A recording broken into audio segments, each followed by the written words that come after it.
Bon, en la déplaçant, j'ai remarqué qu'en fait, je peux plus mettre le contact. Donc, impossible de tourner la clé dans le Neyman. Donc, le Neyman a rendu l'âme. Donc, je vais devoir le démonter, le mettre sur un étau et le percer. Une fois que tous les plastiques ont été enlevés, Rémi s'attaque au démontage du Neyman. Donc, je suis quasi certain qu'il y a déjà eu un problème de Neyman et que ça a déjà été démonté, mis dans un étau. Et je vais changer le barillet complet. Donc, il y aura un nouveau barillet, une nouvelle paire de clés pour repartir sur du neuf. On ne peut pas se permettre d'avoir quelque chose de bancal pour la vente. Et cette opération est loin d'être simple, puisque le Neyman est placé juste derrière le volant. Il faut donc à la fois débrancher certaines connexions, mais aussi enlever le volant et même les compteurs. Hop là! Voici mon Neyman. Je vais comparer avec le Neyman que j'ai commandé pour être sûr que ce soit le même avant de le foutre en pièces. Et bien après, quand c'est bon, pas le choix, perçage. Hein. Allez, on est parti.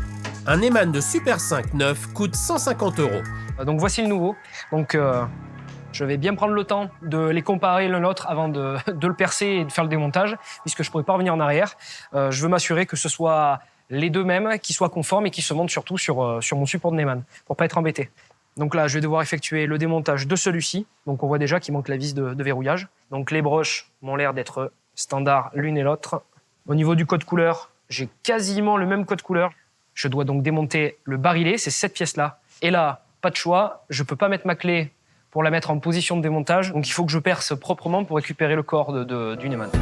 Récupérer le corps du Neyman, c'est récupérer le support dans lequel vient s'insérer le barillet.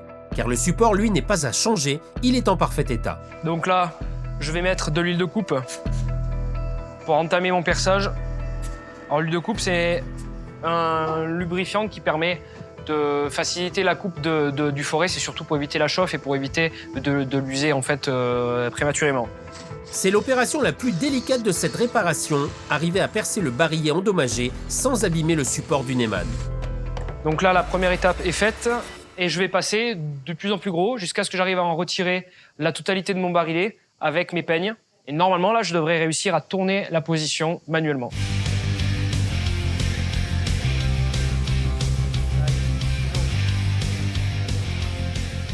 J'ai réussi à passer mes linguets, c'est-à-dire que mon Neyman est désormais démonté. Là, j'ai plus qu'à le tirer et le retirer de mon corps en aluminium. Donc là, pas besoin de prendre de précautions. De toute façon, cette pièce, on la change. Je viens mettre mon ancien barillet dans l'étau et je viens retirer mon corps, comme ceci. Donc cette pièce-là, je peux la jeter, j'en ai plus besoin. Et ici, on peut voir, on a votre contacteur. Et donc ici, on vient sélectionner la position du Neyman. Donc en fait, quand vous mettez le contact et que vous démarrez votre voiture, ça se passe tout simplement comme ça. Une fois que votre clé a passé le barillet, le bout de votre clé vient agir sur cet interrupteur et vous met le contact et démarre, tout simplement. Donc ça, j'en ai également plus besoin. Donc je peux le retirer de mon barillet, comme ceci. Et j'obtiens donc le corps de mon Neyman. Je me mets en position démontage de Neyman.